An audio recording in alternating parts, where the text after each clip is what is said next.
Someone outside. A normal evening. Claire Mitchell lived with her little brother and mom in a quiet suburban neighborhood in Wichita. Their house sat right on the edge of a forest. It was a typical evening. Their mom had gone to work a night shift at the hospital. Claire was babysitting Ethan on a cold November Saturday. At 10:31 p.m., Ethan came to her room, pale and whispering, "Claire, there's someone standing in the backyard."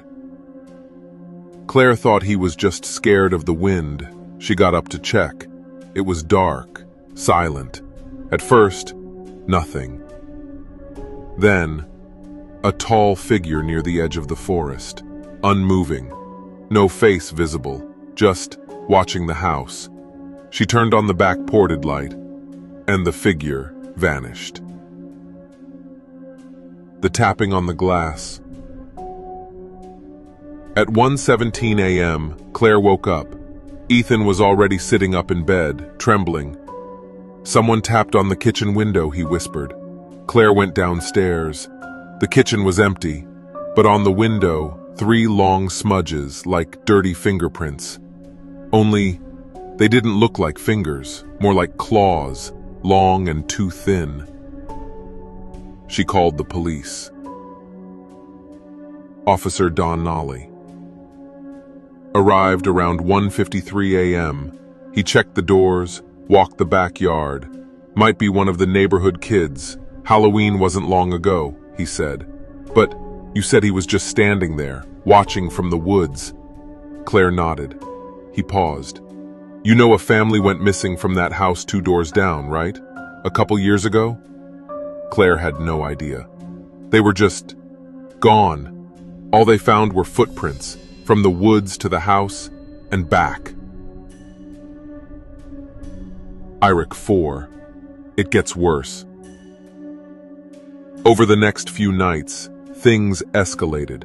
Every morning there were dirty marks on the door handle, like someone had tried to turn it. One morning, Claire found a small crack in her bedroom window, shaped like a fingertip. From the inside. One night, she heard someone whisper her name at the back door. "Claire." She checked. No one there. IRIC 5. The camera concerned. Their mom installed an old security camera facing the backyard. On the 3rd night, the motion sensor triggered at 3:11 a.m. The footage showed a figure appearing out of nowhere, standing near the tree line. It stood still for several minutes. Then, suddenly, it rushed toward the window in a split second. The face was blurred, not pixelated. It was like the camera refused to focus on it. IRIC 6. It's inside. One night, Claire woke up to scratching, but not from outside, from inside the wall. She pressed her ear to the plaster and heard breathing. Then Ethan screamed from his room. She ran in. His window was open. He was sobbing. "It was here. It was in the corner.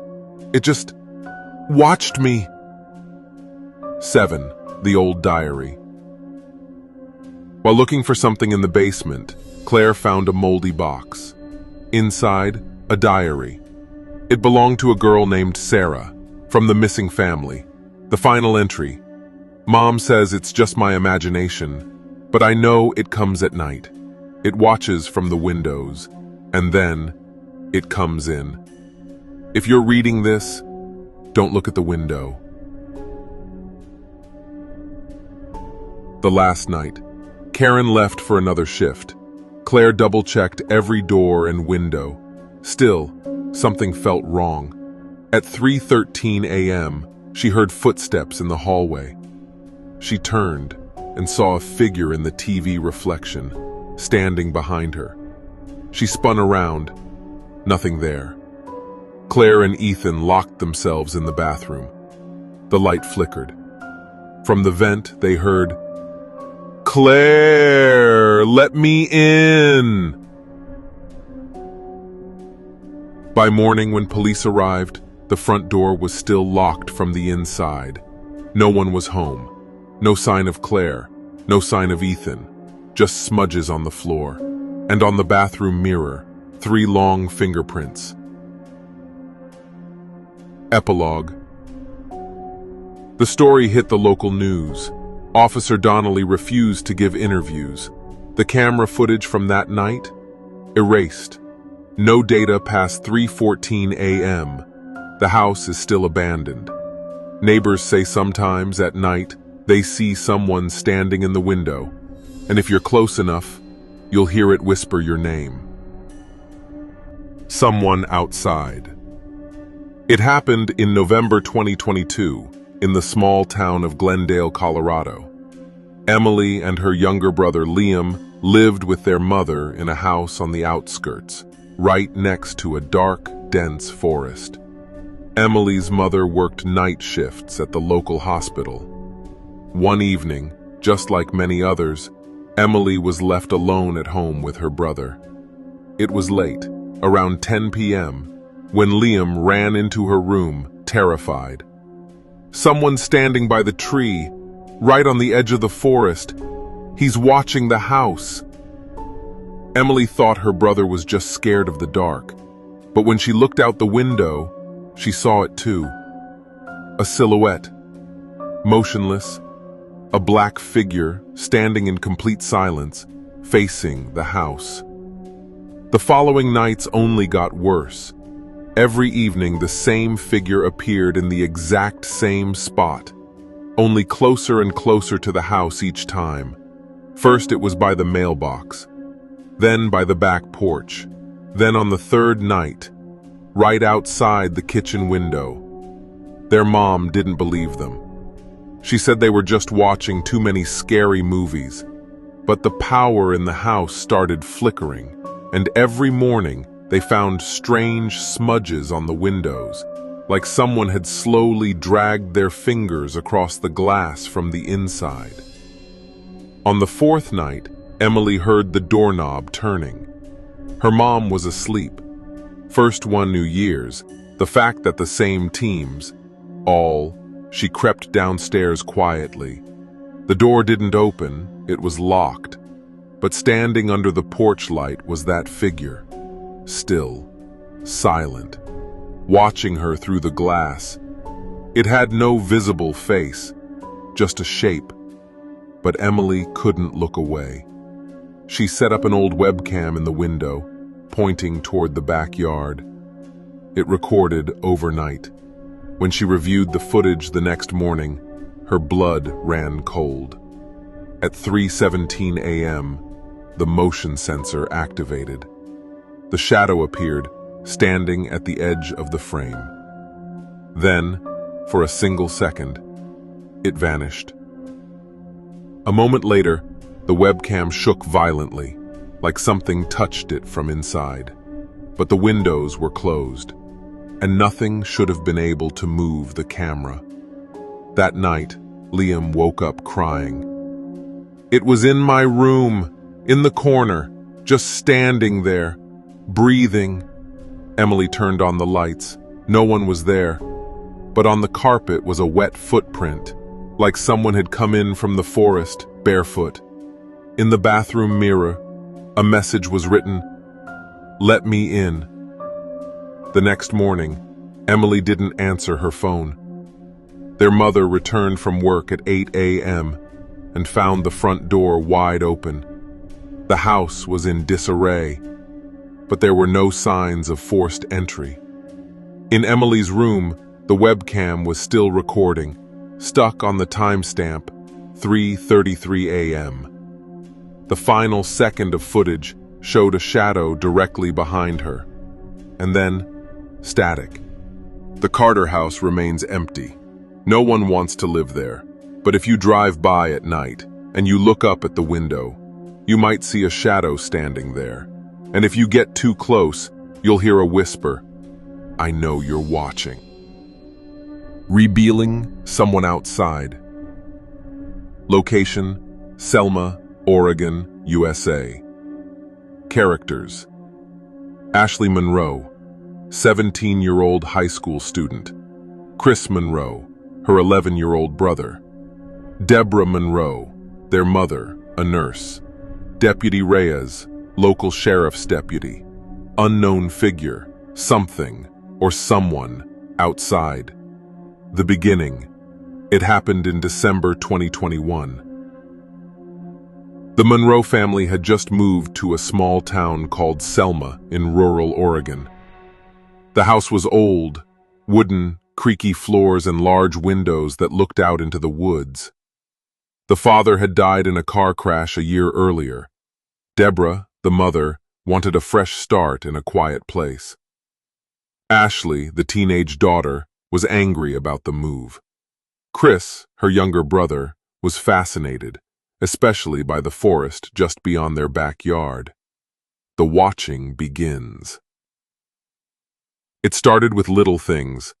One night, Ashley woke up to the porch light flickering.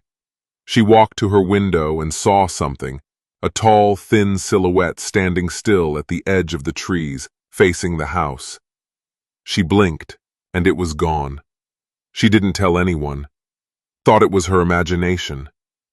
But a few days later, her brother Chris came into the kitchen and whispered, "Ashley, he's back. That man, but now he's closer. He gets closer." Every night, the figure came closer. First it was near the tree line, then by the fence, and then right on the porch, under the light. They tried taking pictures, but nothing ever showed up. One morning they found massive footprints in the snow, barefoot, even though it was freezing outside. Whatever it wasn't human. At least, not anymore. The camera footage. Deborah didn't believe them. She set up an old security camera to prove it was just paranoia. On the third night, around 3:11 a.m., the camera recorded movement. The figure appeared at the edge of the yard, then walked slowly toward the house. It stood at the kitchen window and just stared inside. Then the footage went dark, as if the camera was unplugged from inside. The note. The next morning, Ashley found a folded piece of paper slipped under the front door. It read, in shaky handwriting, "I see you too." There were fingerprints on it, long and bony, not quite human. By evening, the fingerprints had vanished. The visit. Deborah called the sheriff's department. Deputy Reyes showed up. He checked the backyard, the woods, even the snow. No footprints, no signs of anyone. But as he was leaving, he turned and asked Deborah, "You said you live here with 2 kids, right?" She nodded. "That's odd. When I pulled up, I saw 4 silhouettes in the window. The night it came inside." Around 3:30 a.m., the power went out. Ashley woke up to the sound of creaking floorboards. She grabbed a flashlight and stepped into the hallway. Chris stood there, pale and shaking. "It's inside, Ashley. I saw it standing in my room." They hid in the supply closet and tried calling their mom. No answer. Then Ashley's phone buzzed. An unknown number sent a photo. She was in the picture, sitting by the window. Only the photo was taken from inside the house, from behind her. The disappearance. By morning, Chris was gone. His bed was cold, and his window was wide open.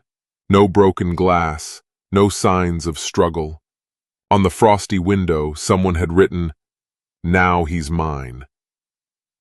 Police found no leads, no DNA, no evidence. But then the town sheriff revealed a chilling detail. A child had disappeared from that very same house a year before the Monroes moved in. The case was quietly closed. No one ever found the boy. The final sightings. Deborah and Ashley moved out within weeks. The house was put up for sale, but no one wanted it. Months later, a local man working near the property claimed he saw someone standing in the upstairs window. He waved. The figure didn't move. He swore it looked like a child, standing still, with someone behind him. If you ever visit Selma, Oregon, drive past the Monroe house at night. You might see something in the window, but whatever you do, don't get out of the car. Michael Harper was a programmer. He was 28 years old and tired of the noise of the big city. He found a house in Farmington, a small, almost forgotten town in northern New Mexico. The house was old, wooden, with a small porch and an abandoned shed in the backyard. The perfect place to work. The first few days were peaceful. Michael would sit at his computer in the morning, work late into the night, and enjoy the silence in the evenings. In Farmington, almost no one walks around after sunset. The streets quickly empty, and the town seems to fall asleep. But one of the first nights, something changed. It was around 10 p.m. when Michael heard scraping outside. Not sharp, but quiet, barely audible, like someone was scratching their claws against the wooden wall of the house. He walked to the window and looked into the darkness, but saw nothing, only tree branches slowly swaying in the wind. He tried to convince himself it was just animals, but the feeling of unease stayed with him. The next day, Michael met his neighbor, an old man named Harry, who had lived in Farmington his entire life. "Have you heard strange noises at night too?" Michael asked. Harry sighed and nodded. "Yes, it's been happening more often lately. Nobody knows who or what it is. They say the house you rented stands on the site of an old psychiatric hospital where terrible things happened many years ago." Michael felt a chill run down his spine. That night, the noises grew even scarier. He woke up feeling like someone was breathing right outside his bedroom window. His heart pounded so loudly, he was afraid the neighbors would hear. He turned on the light and looked outside. The street was empty, but in the shadow of the shed, a dark figure flickered. It stood motionless, as if watching him. Michael grabbed a flashlight and stepped outside, determined to find out what it was. He headed to the shed. The door was slightly open, though Michael clearly remembered locking it. The flashlight illuminated the darkness when he saw a silhouette. Tall, almost unnatural, as if made of pure shadow. "Who's there?" Michael asked, his voice shaking. The figure did not answer. Suddenly, it vanished, as if dissolved into the night. Michael ran back inside, locked all doors and windows, and this time put a chair against the front door. He couldn't sleep the rest of the night, listening to every sound. The next day, Michael packed his things and decided to leave. He couldn't live in that house anymore, among those shadows and the silence that hid something terrible. But as he was about to open the front door, he saw scratches, deep, long, on the outside of the door. The scratches looked fresh, as if someone had been trying to get inside, and nearby stood the figure, the same shadow, staring straight at him. That was the moment Michael realized someone outside wasn't going to let him go. Since then, Michael never returned to Farmington. He never told anyone the full story, but sometimes, when he sits quietly in his apartment, he still hears quiet scratching. Somewhere outside. Do you believe someone could really be standing outside your window, watching you? Be careful when you hear strange noises at night. Someone outside might be much closer than you think.